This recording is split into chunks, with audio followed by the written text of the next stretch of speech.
Hey everybody, happy holidays. It's friendly neighborhood Glenn here. I'm very excited because I've got a friend back before that. I want to thank our friends over at Actabl. You know Actabl? They give you the power to profit. Check them out at actabl.com. Save yourself some money over there. Now, speaking of saving money, you don't want to make a mistake and build a hotel in the wrong part of the world, right? That global pipeline is doing pretty well, or maybe it's not. I don't know. I don't know what I'm talking about. So I got our friend Bruce Ford. Glenn, SE of Logic Econometrics back with us today. Buddy, how you, man? welcome home. I sent some snow. I hope you got it. Yeah, as a matter of fact, as we're recording this the day before air, yesterday we had major snow, 5, 6 inches over here, but we were only supposed to get one. So we're due. We got a few more than we expected to. Yep. Just kept snowing. But And because I'm in such amazing physical shape, yeah, shoveling twice yesterday didn't do anything to my body, and I'm not in any pain whatsoever today. And by not any pain, I mean, oh God. well, there's extra pain up here. They're saying that December has been 10 degrees colder than the average December up here, which is close to the coldest on record. So, Well, we got to get into this thing, don't you think? it's for sure day. All right. Speaking about records, how we doing with the global pipeline, BF? So first of all, the numbers that you see here today have been researched by our staff, have been verified as projects that have signed that have not yet opened.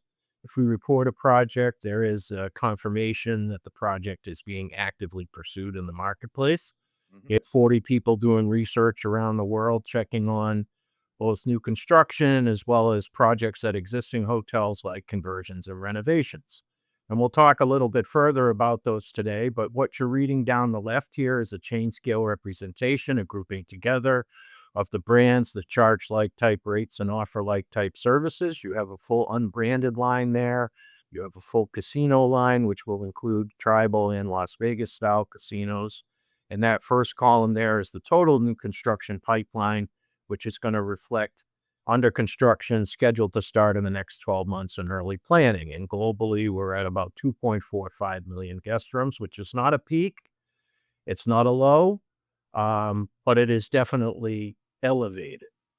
And of those 2.4 million guest rooms, about 1.1 million of those guest rooms is a pipeline in China. About 1.1 million of those guest rooms are physically in the ground today.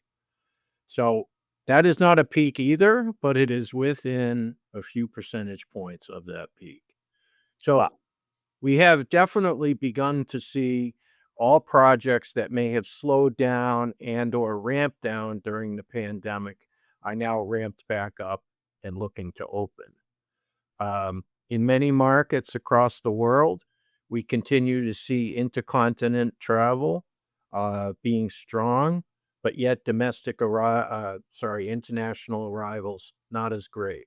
To the United States, you're saying. Well, in a lot of places, the Asians aren't going to Europe, the Europeans aren't going to Asia, the Americans are probably putting more outbound travel than we have inbound travel. So it's we're still going places, and again, we've said on a couple of casts in the past few months that the people who have are continuing to spend.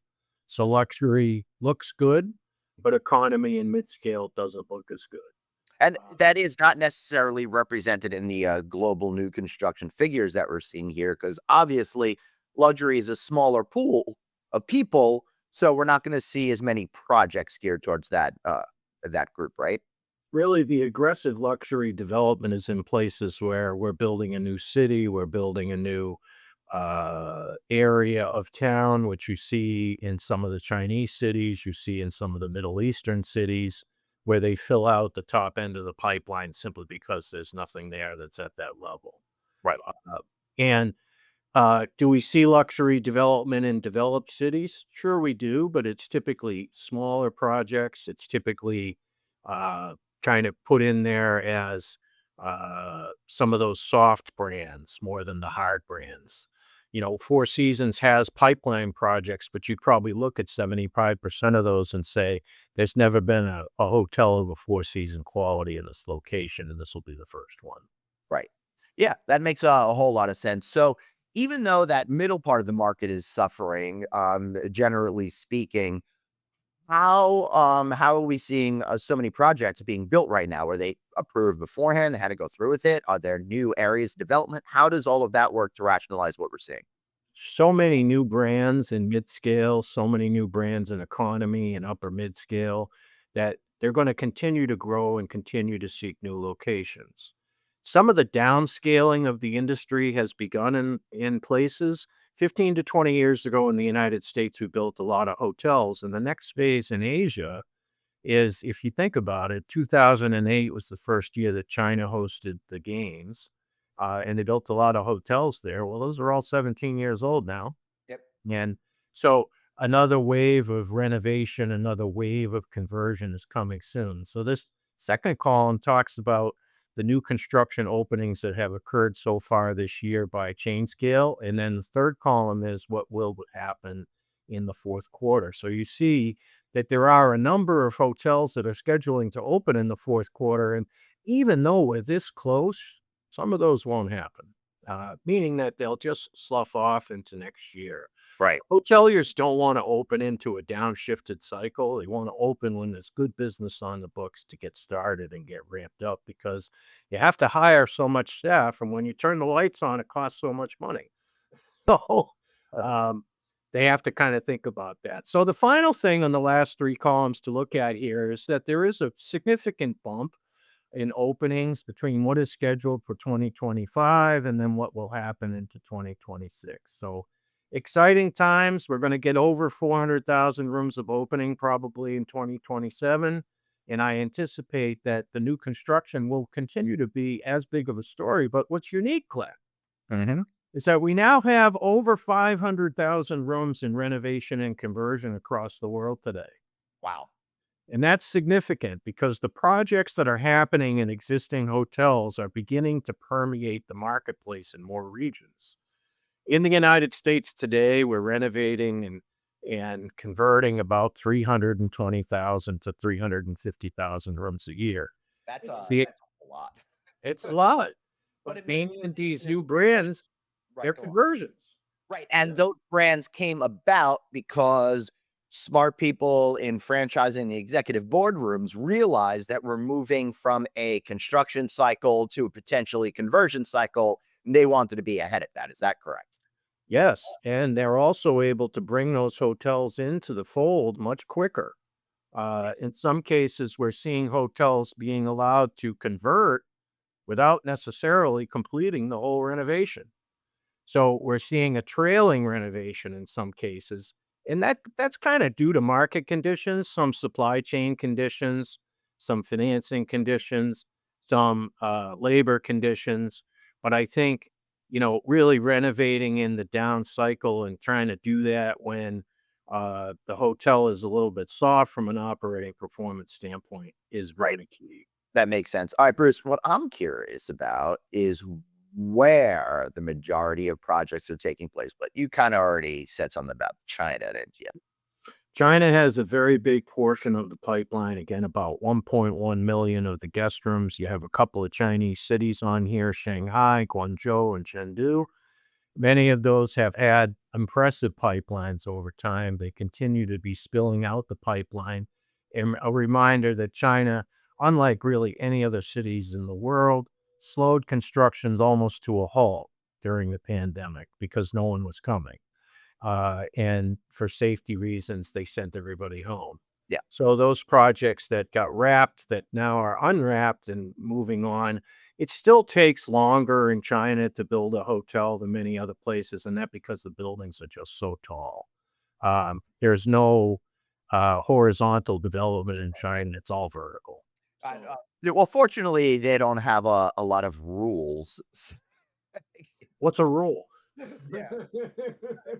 Yeah, exactly. What I'm curious about here, Bruce, is 99 projects in the total construction pipeline in Orlando. Sure, Epic Universe open that's driving some new development, but that is a lot of product in a market that I already thought had plenty of rooms. What's going on there?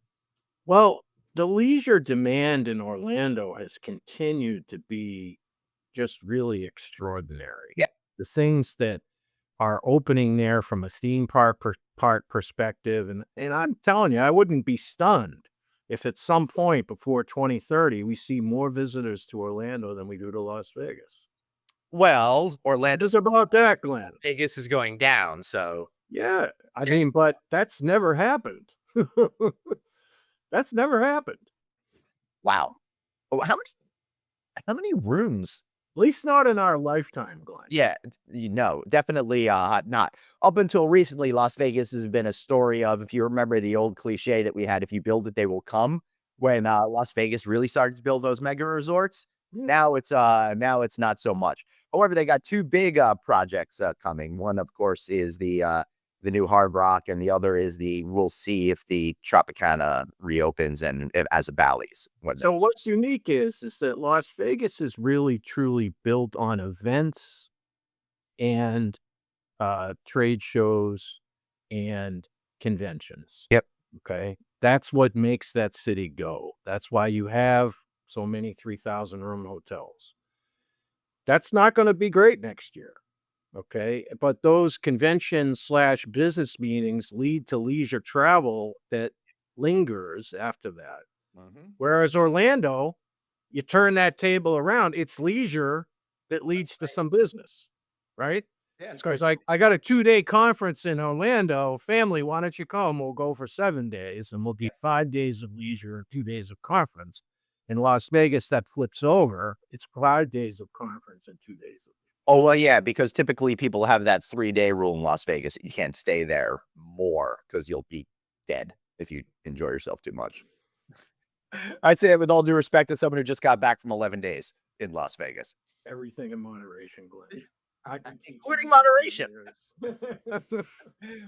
So from a global pipeline perspective, here's what we're going to hear. Yep. Okay, we're going to hear a lot more new announcements, but those new announcements are going to continue to be in places where growth is really very much part of the story because we're building new locations, we're building new outposts, we're building new uh, supply in cities that don't have the diversity of supply. How do you explain Dallas? You explain Dallas because it's not overbuilt, it's under demolished, and every city Dallas is one of those markets now where every brand has to be there. Yep. Okay. And they have to be there with a showpiece. Dallas has had a significant population bump. They've had a significant corporate bump during the pandemic, and they made it tax advantageous to go there. So therefore, we have more commercial development there than a lot of other places. And everybody seems to be leaving, Austin, which is probably good for Dallas too. Yeah, I think it's good for Dallas and, the diversity of the marketplace. That's not even counting Fort Worth, Glenn. When you add Fort Worth together, there's over 400 construction projects. Yeah, we've talked about this before, as you just alluded to. Huge population growth in that part of the country, which is driving a lot of this development. Bruce, oh, look at that. I'm very excited, apparently, today. You Wow. are very excited. I know. All right. So, how do we learn more? The first day happy Hanukkah, Glenn. Hey, thanks so much. So, as I'm running this is the 3rd day of Hanukkah. So, yeah, excellent. So visit lodgingeconometrics.com/global insights for our latest press releases. Glenn and I are going to do a few of these a quarter, and we enjoy spreading the industry knowledge that we can.